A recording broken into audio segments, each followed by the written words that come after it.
스포츠 역사상 가장 창의적이고 혁신적인 전환을 일으킨 한 인물이 있습니다. 그 인물의 이름은 바로 딕 포스베리라는 사람입니다. 이 사진에 보면요, 이 사람이 바로 딕 포스베리라는 사람입니다. 육상의 이 높이뛰기 선수인데요, 키가 193cm입니다. 장신의 선수이죠. 당시에 이 장신의 선수가 높이뛰기를 높이 이렇게 올라간다는 것, 높이 뛴다라는 것은 사실 쉽지 않았습니다. 왜냐하면 이전에 했었던 이 높이뛰기의 방식은요, 지금 우리가 알고 있는 방식하고 좀 다르거든요. 한번 사진 한번 보여주시겠습니까? 우리가 알고 있었던 방식은요, 이렇게 가위차기라고 해서 다리를 이렇게 높게 들어서 이제 가위를 찬다거나, 아니면은 이제 등면뛰기라고 해서 배가 앞으로 있는 이런 배를 아래로 향해서 뛰는, 이게 바로 당시에 있었던 높이뛰기의 방식이었습니다. 그래서 키가 큰 이 포스베리가요, 이 높은 높이뛰기를 잘 하지 못하니까 자기가 좀 연구를 한 겁니다. 계속해서 자기가 어떻게 하면 높이 뛸 수 있을까라고 해서 고민을 하다가 이제 자기가 생각해 놓은 것들이 있는 거죠. 그걸 언제 했는가 하면 1960년 멕시코 시티 이제 올림픽에 출전하여서 지금 자신의 방식을 나타내는데, 한번 보여주시겠습니까? 바로 등면뛰기라고 하는, 우리가 굉장히 많이 보았던 이 등면뛰기라고 하는 방식을 전환시켜서 했던 사람이 바로 딕 포스베리라는 사람입니다. 기존에 있었던 수많은 다른 방법에서 전환을 시켜서 스스로의 방법을 개발하여서 이 뜀을 통하여서 이 딕 포스베리가요, 이전에 있었던 이전에보다 훨씬 더 높은 이 높이인 2m 24cm로 당시에 올림픽 금메달을 차지했다라고 합니다. 사랑하는 우리 성도 여러분, 이 포스베리는요, 높이뛰기의 방식의 전환, 그죠? 기존에 있었던 방식의 전환을 통해서 놀라운 일을 했다면, 오늘을 살아가고 있는 저와 여러분들에게는 어떠한 전환이 조금 있어야 될까요? 오늘 말씀을 통해서 우리의 영적인 전환, 이 삶의 전환이 이루어져서 정말 우리의 주제와 같이, 우리 표와 같이 하나님의 시선이 머무는 성도요, 하나님의 시선이 머무는 교회로 나아가는 우리에게는 모든 성도님들 다 될 수 있기를 진심으로 축복합니다. 그렇다면 우리가 넘어야 될, 우리가 해야 될 이 전환, 첫 번째 전환이 무엇이냐라고 했을 때 바로 첫 번째가 시선의 전환이라는 겁니다. 오늘 본문은요, 스가랴서에 나타난 8개의 환상 중에서 5번째 환상으로 사실 이전과는 조금 다른 시작을 하고 있는 것을 볼 수가 있습니다. 1절은요 이렇게 기록합니다. 제가 읽어드리겠습니다.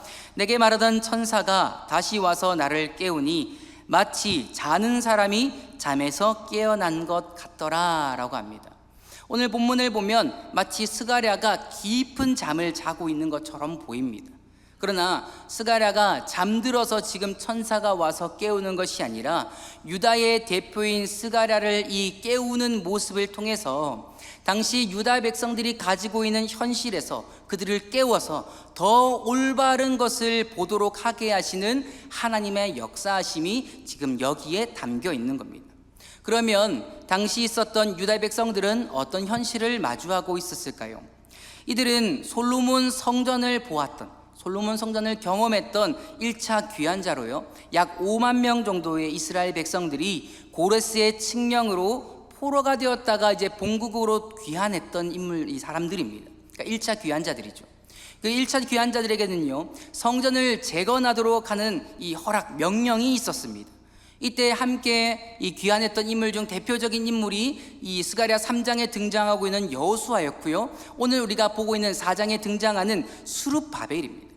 그러니까 예루살렘으로 귀환한 이들이 가장 먼저 제단을 쌓고 성전의 기초를 놓고 또 함께 찬양하며 하나님께 감사를 하였습니다. 그러나 이 기쁨과 감사도 잠시, 당시 주변에 있었던 사마리아인들이 성전을 짓도록 그냥 내버려 두지 않았습니다. 계속해서 회방을 놓는 거죠. 더불어 사마리아인들이요, 페르시아에 있는 아닥사스다 왕에게 찾아가서 뇌물을 주면서 이 지금 유다 백성들이 반란을 일으키려고 합니다 라고 거짓 고발을 하는 거죠. 결국 이 성전 건축은 어떻게 되었을까요? 중단되었고요, 16년이라는 세월 동안 기초만 둔 상태로 펴의 모습으로 지속되었다라는 거예요. 그러던 중에 하나님께서 선지자 이 학개를 보내어서 성전 재건을 독려하는 겁니다. 하지만 본문 7절에서도 언급하고 있는 것과 같이 큰 산, 다시 말하면 외부적인 방해로 말미암아 제대로 진행되지가 않아요.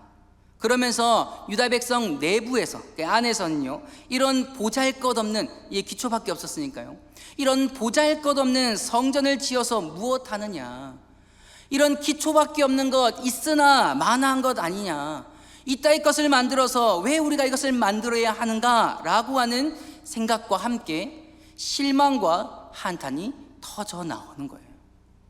그리고 이 실망은요, 두려움으로 변합니다. 지금 유다 백성에게 있어서 성전은 어떤 의미였을까요?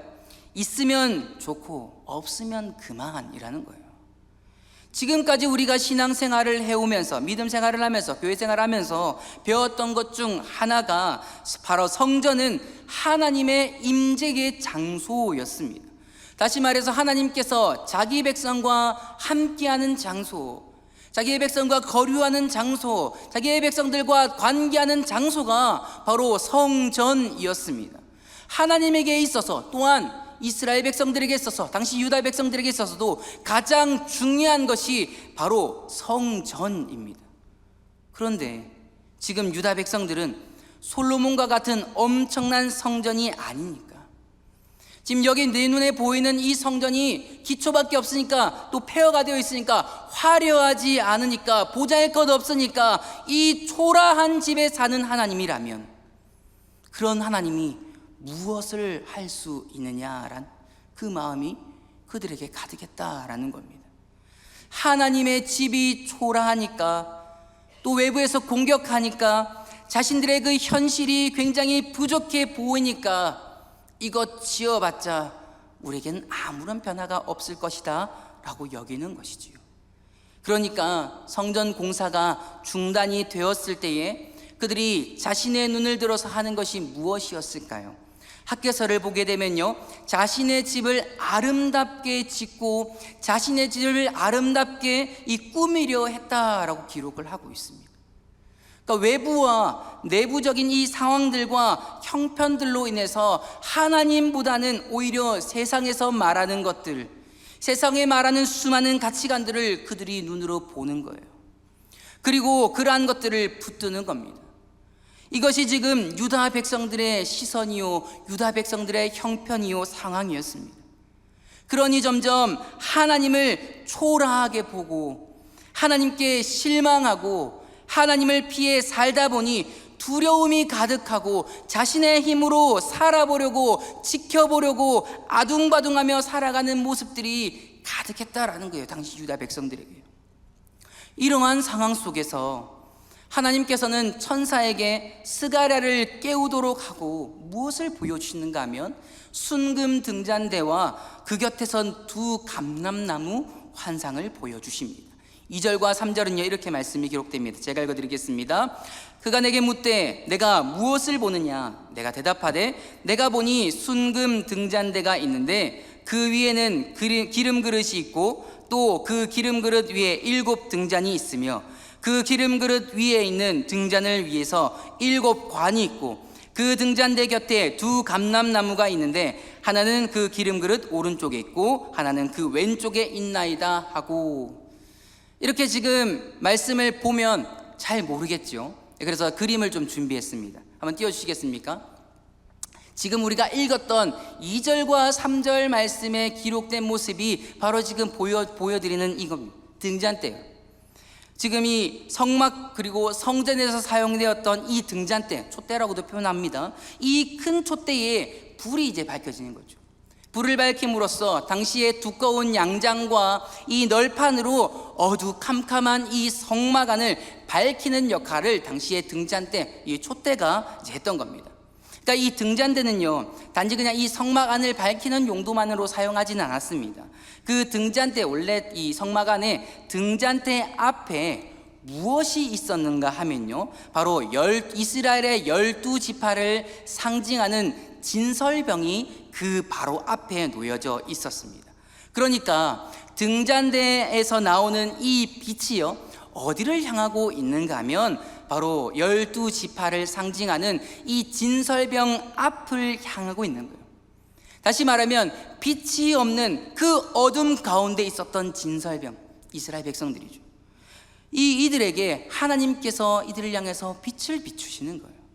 하나님의 시선은 어디를 향하고 있다는 걸까요? 바로 하나님의 백성에게 향하고 있다라는 겁니다. 하나님께서는 이 등잔대의 환상을 보여주시면서 너희들이 지금 작다고 여기는, 그리고 초라하다라고 여기는 그 하나님이 내가 지금 너희들을 향하여서 시선을 떼지 않고 있고 12지파를 향하여서 놀라운 빛을 비춘 것처럼 지금 너희들에게도 동일하게 내가 이 빛을 비추고 있으며 너희들을 향해서 내가 두루 살피고 너희들과 함께 하고 있다라고 하는 이 사실을 이 등잔대를 통해서 보여주고 있는 거죠. 그러면서 말씀하는 것은 세상의 소리, 세상이 비추고 있는 작은 불빛들, 세상이 추구하는 것들이 아니라 너희의 시선을 누구에게로 향하라 라고 말씀하시는가 하면 유다를 붙드실 뿐만 아니라 하나님의 영, 성령으로 함께 하시는 하나님을 향할 것을, 하나님을 향해서 너희들의 시선을 전환할 것을 말씀하고 있다라는 겁니다. 왜 그렇습니까? 모든 어둠을 밝히며 모든 소망 없는 것으로부터 소망 있도록 하시는 분이 누구이겠습니까? 하나님이지 않습니까? 그래서요 6절에 이렇게 말씀이 기록합니다. 6절입니다. 그가 내게 대답하여 이르되 여호와께서 스룹바벨에게 하신 말씀이 이러하니라. 만군의 여호와께서 말씀하시되 이는 힘으로 되지 아니하며 능력으로 되지 아니하고 오직 나의 영으로 되느니라 라고 합니다. 성전을 방해하는 내부적으로 또 외부적인 요소들, 성전을 세워나가는 그 일들, 영적인 회복의 일들 누가 하시겠다라고 하는 겁니까? 제가 합니까? 스룹바벨이 합니까? 아니요. 죄송한 말씀이지만 우리는 아무것도 할 수가 없습니다. 당시에 스룹바벨도 마찬가지겠죠. 누가 한다라고 말씀하면 하나님만이 하실 수 있다라는 겁니다. 그렇다면 우리의 현실은 어떻습니까? 큰 산과 같은 인생의 장애물들, 나를 옥죄는 그런 어려움들, 나를 고통으로 몰아넣는 여러 가지 수많은 상황을 우리 스스로 뛰어넘고 이겨낼 수 있습니까? 제가 아이를 많이 키우고 있는데요, 이 아이들 키우는 것조차 쉽지가 않아요. 몇 시간 동안 이 아이들 돌보는 것조차 쉽지가 않더라고요. 그런데 내 인생의 장애물 뛰어넘는 것, 내 앞에 있는 어려움을 뛰어넘는 것, 나를 고통으로 몰아넣는 그러한 것들로부터 뛰어넘는 것, 내 스스로, 우리 스스로 할 수 있는 일이겠습니까? 아니요. 하나님만이 하실 수 있다라는 겁니다. 하나님께서 은혜 베풀어 주셔야만 할 수 있는 일이라는 거예요.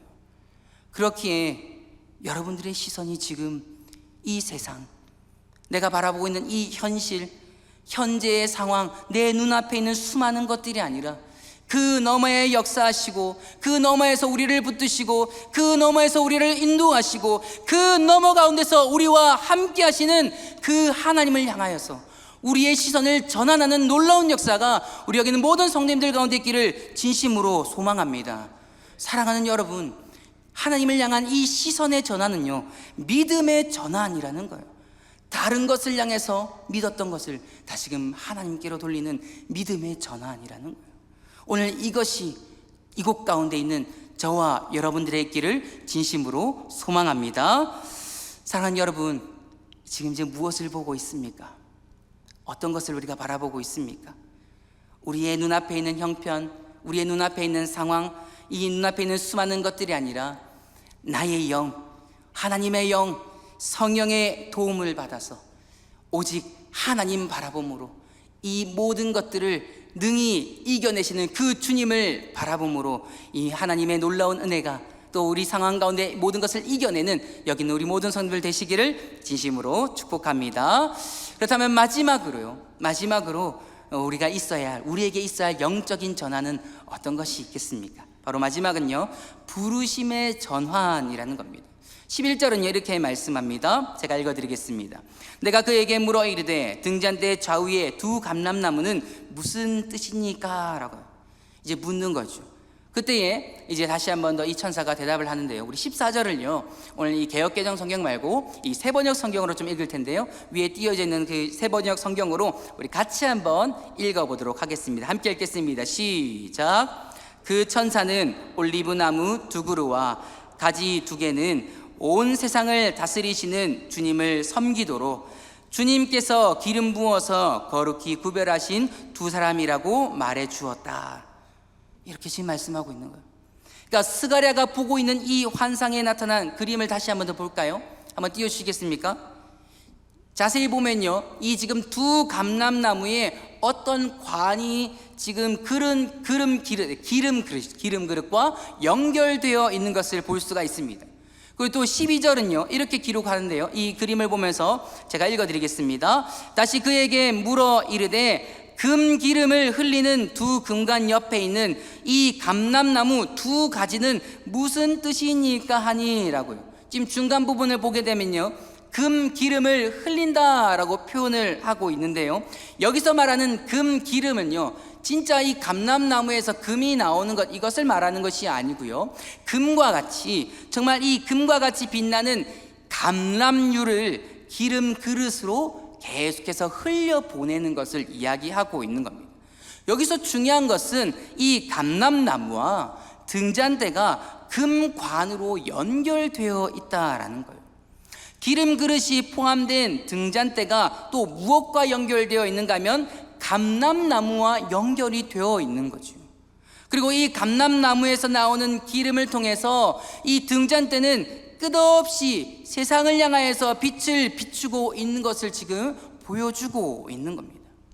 앞서 이 14절을 제가요 세번역 성경으로 우리 함께 읽었는데, 읽을 때에 등잔대 좌우에 2 감람나무 그리고 2가지의 뜻에 대해서 어떻게 표현을 하고 있는가 하면, 제가 한 번 더 읽어드리면요, 온 세상을 다스리는 주님을 섬기도록 주님께서 기름을 부어서 거룩히 구별하신 2사람이라고 표현을 하고 있습니다.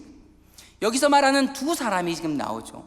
다시 말하면 3장에서 등장하고 있는 여호수아, 그리고 4장에서 등장하고 있는 이 스룹바벨, 이 2사람을 지금 의미하고 있는 거예요. 그리고 또한 이들은 하나님의 선택, 하나님의 부르심을 받아서 하나님의 사역을 감당하는 사람으로서요, 하나님께서 명하신 일들을 하도록 구별된 자들이에요. 다시 말하면 이들은 등잔대에 기름을 계속해서 공급하는 자로, 성전을 아름답게 만드는 자로, 성전을 짓고 성전에서 하나님을 찬양하고 예배하는 자로 하나님께서 불러주셨다라는 겁니다. 사실 여호수아 같은 경우에는 제사장으로서 기름을 부어서 세워진 자 맞습니다. 그러나 스룹바벨의 경우는 조금 다르거든요.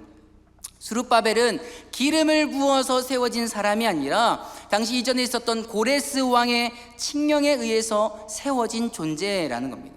그래서 이들이 진짜 기름 부음을 받았는지 안 받았는지 이것에 대해서 생각하는 것보다 지금 이들이 하고 있는 사역에 대해서 집중을 해야 되는 거죠.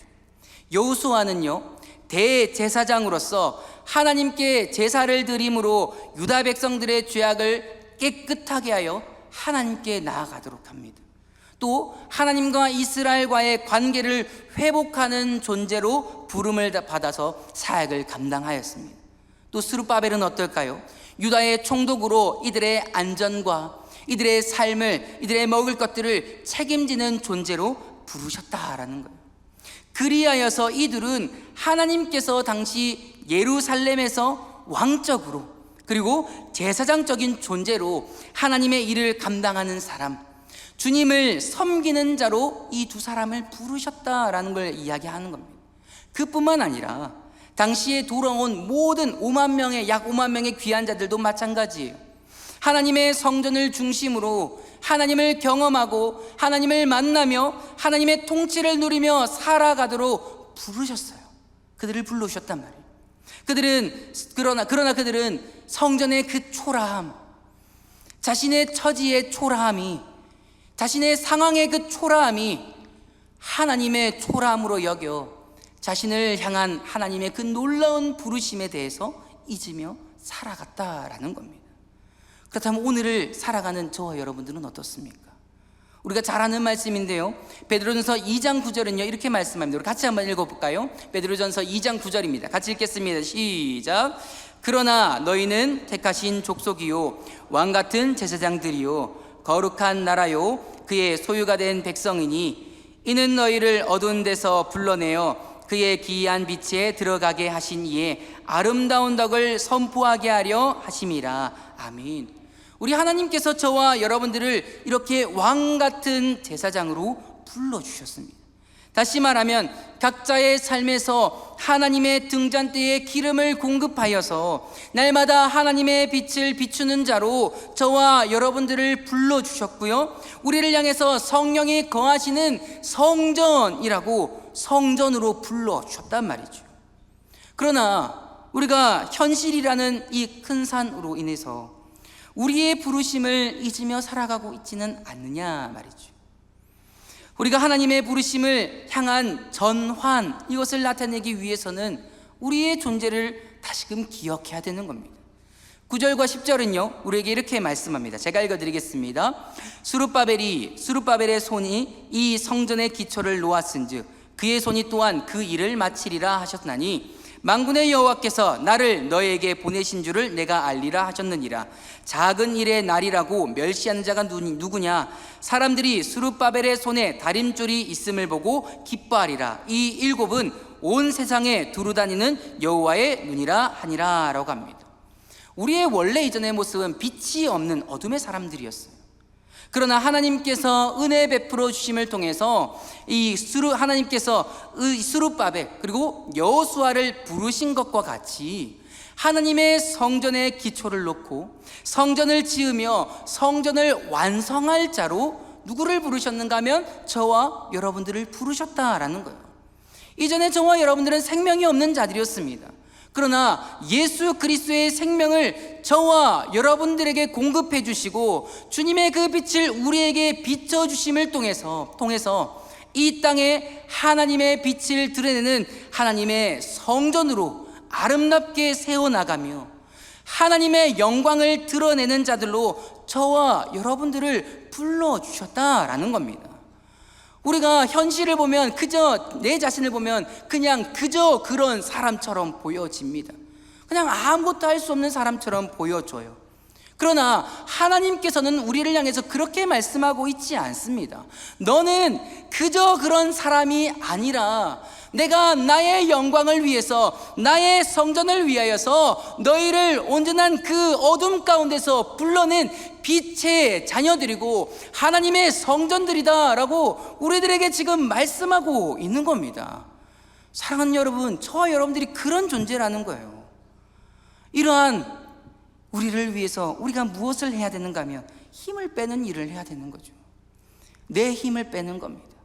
내 지혜를 빼는 거예요. 내 경험 빼는 거예요. 내 능력 빼는 겁니다. 내가 가진 것 빼는 거예요.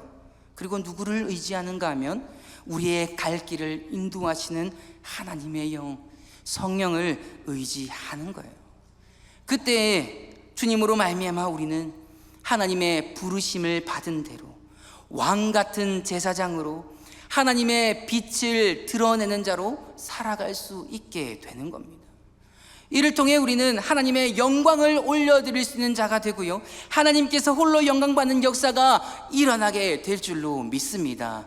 사랑하는 우리 여러분, 이전에 있었던 우리의 그 연약한 그 부르심 가운데 그곳에서 다시금 하나님의 부르심으로 전환하는 놀라운 역사가 우리 여기 모든 성도들 가운데 넘치기를 진심으로 소망합니다.